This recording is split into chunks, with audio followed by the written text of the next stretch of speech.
Pada kesempatan yang bahagia ini untuk mempermudah pemahaman tentang wali, maka saya mendatangkan contoh wali yang disepakati oleh kita semua. Wali yang sangat sakti dialah Umar bin Khattab radhiyallahu taala anhu. Gampang. Dia wali atau bukan? Wali. Dia sakti atau tidak Umar bin Khattab? Sakti atau tidak? Nanti kita sebutkan Umar bin Khattab sakti. Karena orang identiknya dengan apa? Orang identiknya dengan kesaktian. Kita ingin sebenarnya semuanya wali, Abu Bakar, Umar, Utsman, Ali semuanya wali. Namun karena pandangan masyarakat namanya yang wali harus sakti, maka mau tidak mau kita datangkan contoh Umar bin Khattab sebagai wali yang sakti. Saya akan sebutkan kesaktian Umar bin Khattab radhiyallahu taala anhu. Rasulullah SAW bersabda tentang Umar bin Khattab radhiyallahu taala anhu, "Qad kana fima qablakum minal umami nasun muhaddatsun." Sungguh pada umat-umat sebelum kalian ada orang-orang yang muhaddatsun, diberi ilham oleh Allah Subhanahu wa taala. Fa iyyakum min ummati ahadun fa innahu Umar. Kalau ada seorang seperti itu di umatku maka dia adalah Umar. Langsung dapat ilham dari siapa? Dari Allah Subhanahu wa taala.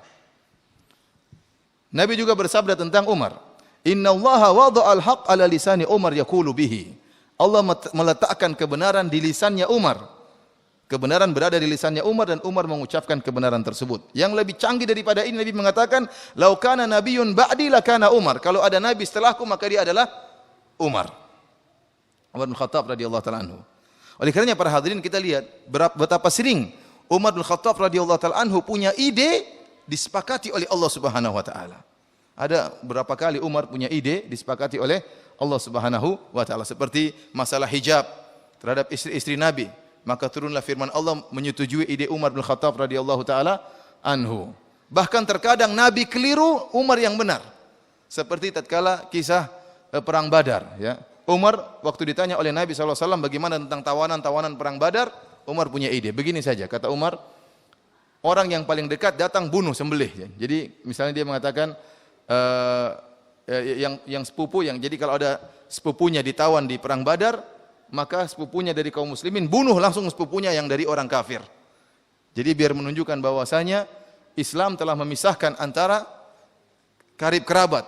Jadi Islam bisa memisahkan antara kakak dan adiknya, antara ayah dan anaknya. Maka Umar punya ide yang sangat sangar, kata Umar, jangan bunuh sembarang orang, yang bunuh kerabatnya, biar tahu bahwasanya Islam adalah pembeda.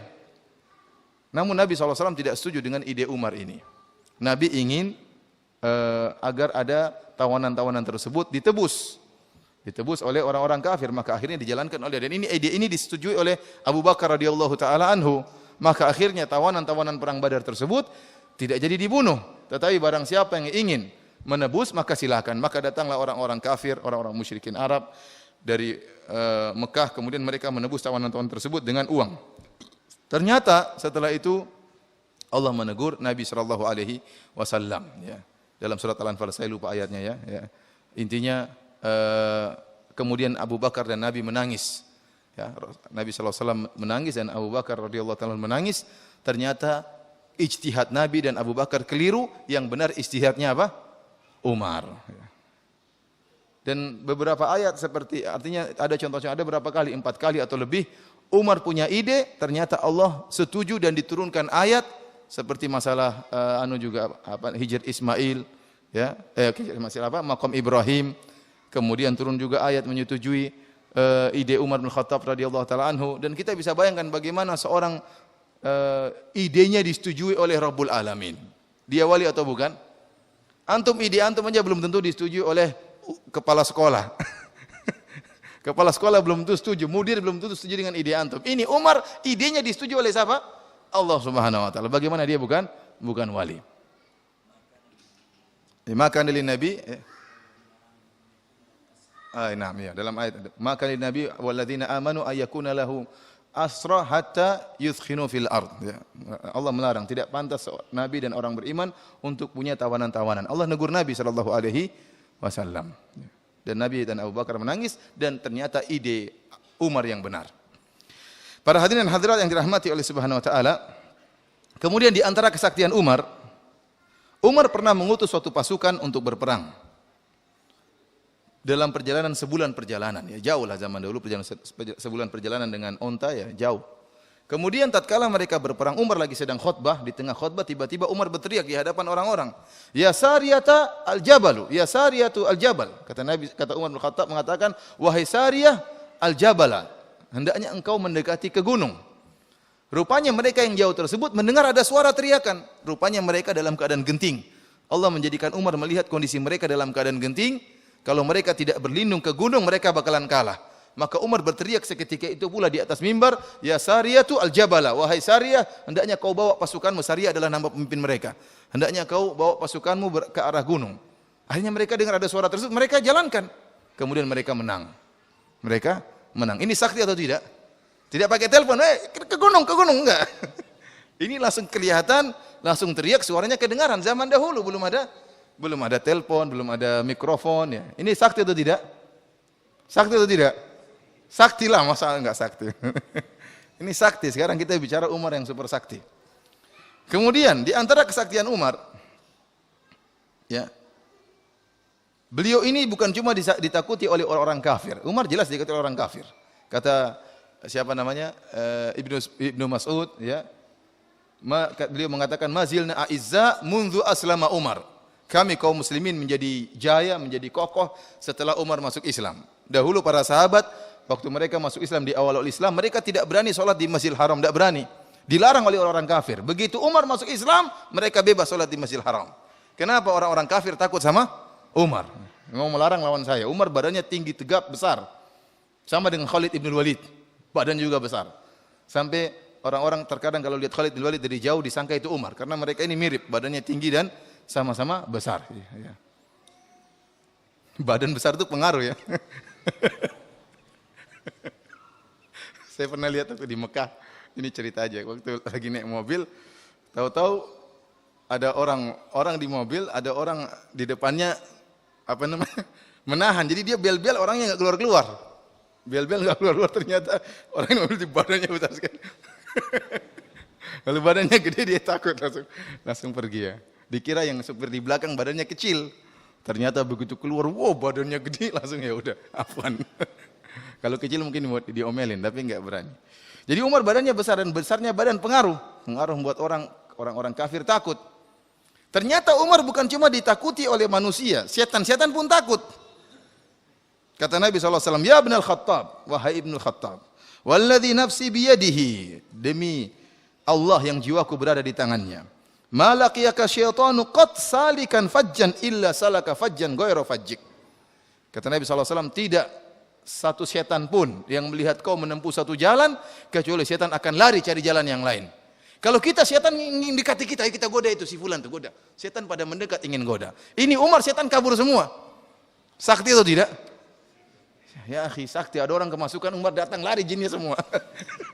Makanya kalau ada orang kemasukan sihir, santet, nggak usah baca-baca, datang Umar, setan kabur semua, sembuh langsung. Kenapa? Setan takut sama Umar. Ini saktinya luar biasa. Ya. Sementara kalau kita, setan bukan takut, setan malah mendekat, ingin menggoda. Oleh karena para hadirin rahmatillah subhanahu wa ta'ala, maka tidak diragukan bahwasanya Umar bin Khattab radhiyallahu ta'ala adalah salah satu sosok yang sakti, yang hidup di zaman Nabi sallallahu alaihi wasallam dengan tazkiyah dan rekomendasi dari Nabi sallallahu alaihi wasallam. Akan tetapi, Umar meskipun beliau sakti, beliau tidak maksum. Ini kesalahan dari masyarakat yang ada di sekitar kita, terkadang mengatakan namanya wali tidak boleh salah. Seakan-akan kemaksuman merupakan syarat kewalian. Jadi kalau ada seorang sudah dicap wali kemudian salah, maka batalah kewalian dia. Ini oleh karenanya masyarakat kita dapati terkadang membela membabi buta. Karena ada seorang sudah dia predikatkan wali, maka meskipun orang itu salah maka dibela terus. Kenapa? Kalau sampai dikatakan dia salah maka walinya batal. Ini tidak benar, tidak benar. Oleh karenanya kita dapati ada seorang kiai dianggap wali. Padahal kiai ini kadang masuk bar, kemudian minum bir, kemudian minum bir. Kita bilang itu wali kok minum bir, itu haram. Dia bilang itu kan menurut kamu haram. Tapi waktu birnya masuk ke lehernya langsung jadi air putih. Ini mereka bilang demikian. Langsung masuk air putih. Subhanallah, dari mana seperti ini? Kalau jadi air putih kenapa mabok? Jadi semuanya mereka takwil karena mereka bilang itu menurut pandanganmu. Adapun menurut mereka itu halal. Mereka mengatakan ada wali apa namanya? Ada seorang ya masih hidup sekarang, terkenal ya. Waktu saya ke salah satu kota di Pekalongan diceritakan ada seorang sangat terkenal, namun dia tidak pernah sholat Jumat. Tidak pernah sholat Jumat. Namanya orang kan harus sholat Jumat. Ditanya di mana dia? Dia sholat Jumatnya di Mekah. Sholat Jumatnya di mana?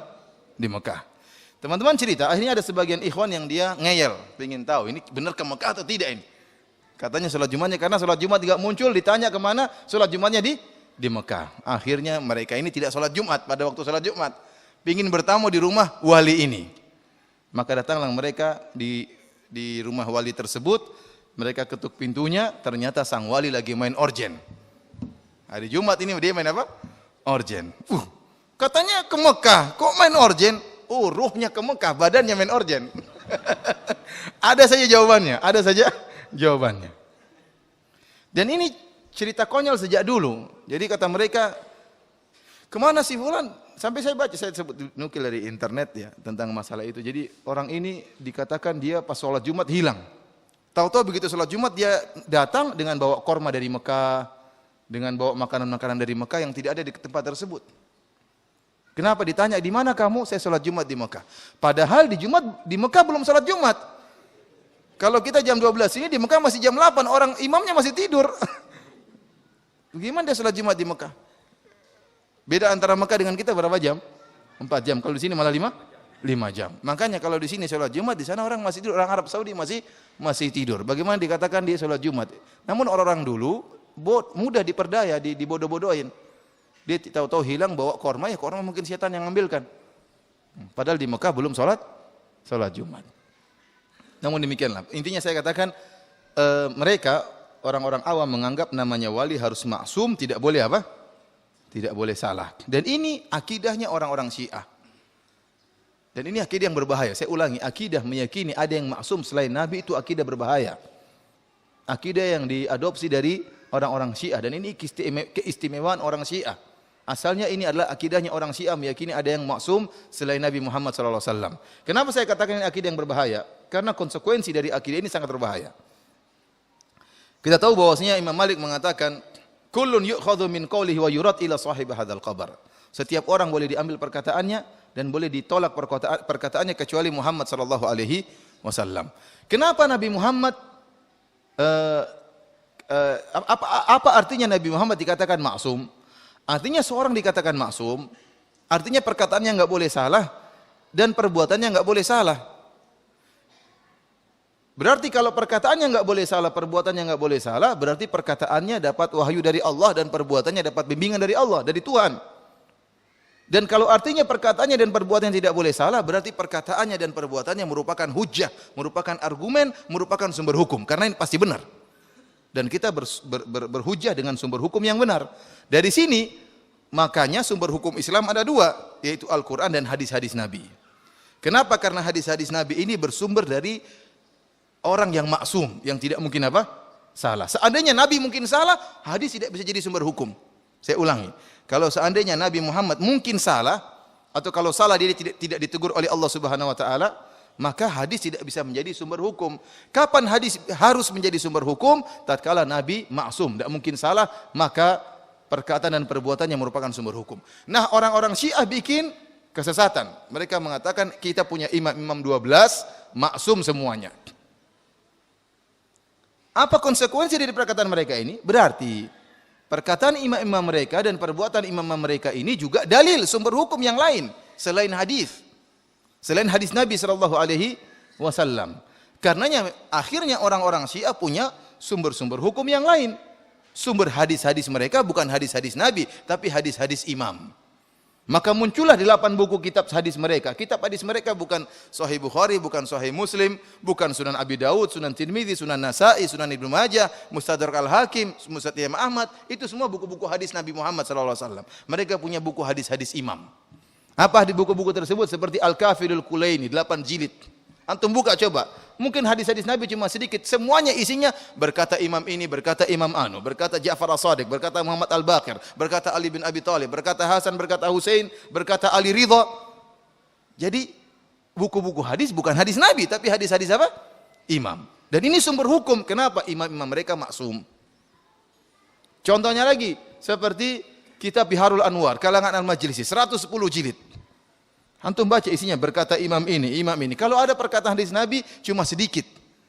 Intinya semuanya hadis-hadis imam.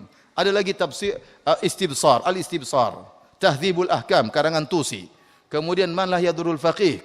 Kemudian kitab Al-Wafi. Kemudian kitab Wasailus Syiah. Kemudian kitab Mustadrakul Wasail. 8 kitab, semuanya isinya hadis-hadis imam. Makanya saya bilang kita enggak mungkin nyambung sama orang-orang Syiah karena sumber hukum kita cuma 2, Al-Quran dan hadis Nabi. Mereka punya sumber hukum yang lain, sumber-sumber hukum yang lain 8 kitab tadi yang kita tidak kenal sama sekali kitab-kitab tersebut. Dan kalau kita mengatakan ada seorang yang maksum selain Nabi SAW, maka kita menghilangkan fungsi Nabi sebagai Nabi terakhir. Saya ulangi, ini poin penting. Kalau kita mengatakan ada orang yang maksum selain Muhammad SAW, maka kita menghilangkan fungsi Nabi Muhammad sebagai Nabi terakhir. Kenapa? Berarti masih ada penyempurnaan, masih ada sumber-sumber hukum yang lain. Sebenarnya imam mereka, imamnya orang Syiah itu sama dengan Nabi sebenarnya. Fungsinya sama. Tatkala kita dikatakan ini maksum, ini juga maksum, maka tidak ada perbedaan fungsi. Sama-sama, cuma satunya mereka tidak mau menamakan Nabi. Mereka hanya namakan apa? Imam. Namun fungsinya sama, tidak ada bedanya. Oleh karena mereka meyakini perkataan imam tersebut merupakan sumber hukum. Perkataan imam mereka wahyu dari Allah Subhanahu wa taala. Perkataan imam mereka bisa mengkhususkan hadis Nabi, bahkan bisa mengkhususkan Al-Qur'an. Perkataan-perkataan imam mereka bisa memansuhkan hadis Nabi dan juga bisa memansuhkan Al-Qur'an. Jadi para imam tersebut fungsinya seperti Nabi, tidak ada bedanya. Dan ini menghilangkan fungsi Nabi Muhammad sebagai Nabi terakhir. Buat apa Nabi Muhammad menjadi Nabi terakhir kalau ternyata ada orang yang maksum selain siapa? Selain Nabi Muhammad SAW. Dari sini kita tahu bahayanya agama Syiah karena sumber hukum mereka berbeda dengan sumber hukum kita. Dan masalah maksum selain Nabi Muhammad SAW ini diadopsi oleh orang-orang awam, orang-orang sufi yang ekstrim. Ya. Sehingga mereka menyatakan ada wali-wali mereka harus maksum. Wali-wali enggak boleh salah. Padahal bukanlah syarat wali harus maksum. Makanya saya datangkan contoh Umar bin Khattab radhiyallahu taala anhu. Umar bin Khattab radhiyallahu taala anhu adalah contoh wali. Tadi kita sepakati, sakti atau tidak tadi? Sakti. Namun dia melakukan kesalahan-kesalahan. Contoh kesalahan-kesalahan yang pernah dilakukan oleh Umar. Contohnya tatkala Nabi SAW berumrah pada tahun ke-6 Hijriah bersama 1.400 kaum muslimin yang dikenal dengan umrah Hudaybiyah. Ya, tatkala itu Nabi SAW berangkat dengan 1.400 pasukan, para sahabat sambil membawa senjata karena mereka khawatir akan dihadang, dan ternyata benar mereka dihadang, kemudian dilarang untuk masuk dalam Mekah untuk berumrah, sehingga akhirnya terjadilah perjanjian Hudaybiyah tatkala itu dengan syarat Nabi harus membatalkan umrahnya dan pulang ke Madinah. Tatkala itu Umar tidak terima dengan persyaratan ini. Bukan cuma Umar, banyak sahabat juga yang tidak terima. Kenapa? Mereka sudah siap tempur. Sudah jalan jauh-jauh dari Madinah menuju Mekah, jauh loh 400 kilo. Sudah sampai di Hudaybiyah, sebentar lagi masuk Mekah untuk umrah, dan betapa rindunya mereka untuk melihat Mekah. Mereka telah diusir dari kampung mereka. Mereka diusir dari kampung mereka. 6 tahun sudah tidak pernah melihat Ka'bah, tidak pernah tawaf. Mereka betapa rindunya ingin apa? Ingin umrah. Tahu-tahu sudah siap-siap dan sudah siap mati, tahu-tahu dilarang. Dan Nabi setuju, akhirnya bikin perundingan Hudaybiyah yang perundingan tersebut zahirnya merugikan kaum muslimin. Maka Umar protes saat kala itu. Umar datang kepada Nabi SAW. Ya Rasul, alasta alal haq. Benar, saya di atas kebenaran. Alasna alal haq wa hum alal batil. Kata Umar, wahai Rasulullah, bukankah kita di atas kebenaran? Sementara orang-orang musyrikin di atas kebatilan, kata Nabi benar. Kemudian kata Umar bin Khattab radhiyallahu taala anhu, Alaysa qatlana fil jannah wa qatlahum fin nar? Ya Rasulullah, bukankah kalau kita berperang kemudian kita meninggal masuk surga, sementara kalau mereka meninggal mampus masuk neraka? Kata Nabi benar. Kata Umar bin Khattab, falima nu'ti daniyata fi dinina. Kalau gitu ngapain kita mengalah, ngapain kita merendah? Maka Rasulullah SAW tetap bertahan dengan pendapatnya. Umar tidak setuju dengan dengan apa namanya keputusan Nabi. Maka Umar pun pergi ke Abu Bakar. Bilang, "Ya Abu Bakar," sama perkataan Umar, "Wahai Abu Bakar, bukankah kita di atas kebenaran, mereka di atas kebatilan? Kenapa? Bukankah kalau kita meninggal masuk surga, mereka mampus masuk neraka jahanam? Kenapa kita mengalah?" Kata Abu Bakar, "Innahu Rasulullah." Ingat, Muhammad itu utusan Allah, keputusan dia pasti benar. Akhirnya Rasulullah SAW waktu itu menyuruh para sahabat untuk membatalkan umrahnya, untuk mencukur rambutnya, untuk memotong sembelihannya. Mereka tidak mau, para sahabat tidak mau. Disuruh oleh Nabi tidak mau. Dan sini ingat, di sini orang-orang Syiah berusaha mencela para sahabat. Lihat, para sahabat tidak nurut kepada Nabi Muhammad. Disuruh nyukur rambut tidak mau apa? Nyukur. Para ulama menjelaskan para sahabat kenapa tidak mau nyukur. Mereka berharap Rasulullah berubah pikiran. Karena kan Rasulullah sering musyawarah dengan para sahabat kan. Rasulullah SAW sering musyawarah. Sekarang mereka kasih pendapat mereka. Siapa tahu Nabi berubah pikiran sehingga mereka tidak mau. Jangan dulu. Siapa tahu Nabi berubah pikiran. Akhirnya Nabi pun sedih waktu itu. Maka Nabi ketemu dengan Ummu Salamah. Ummu Salamah mengatakan, "Kau cukur aja rambutmu." Maka Nabi pun mencukur rambutnya di hadapan para sahabat. Setelah para sahabat lihat Nabi sudah cukur rambut, maka enggak mungkin berubah pikiran kalau begitu. Maka mereka langsung segera mencukur rambut mereka dan mereka segera menyembelih sembelih-sembelihan mereka. Di sini perhatikan, yang benar Abu Bakar atau Umar dalam kasus ini? Abu Bakar. Padahal Umar lebih sakti dari Abu Bakar. Abu Bakar saya tidak pernah dengar ada dalil bahwasanya beliau sakti, tidak ada. Ada yang bisa menunjukkan dalil Abu Bakar sakti? Dari sisi kesaktian ya, tidak ada. Jadi saya katakan Umar lebih sakti dari Abu Bakar. Ternyata dalam kasus ini Umar salah dan Abu Bakar yang benar. Contohnya lagi, contoh kedua. Tatkala Rasulullah SAW meninggal dunia, maka Umar marah tatkala itu. Umar mengatakan, "Barang siapa yang bilang Muhammad meninggal, saya tebas lehernya." Orang juga takut. Umar kan marah, bawa pedang. Siapa yang bilang Muhammad SAW meninggal dunia, saya potong lehernya. Tidak ada yang bisa menenangkan Umar kecuali Abu Bakar radhiyallahu taala anhu.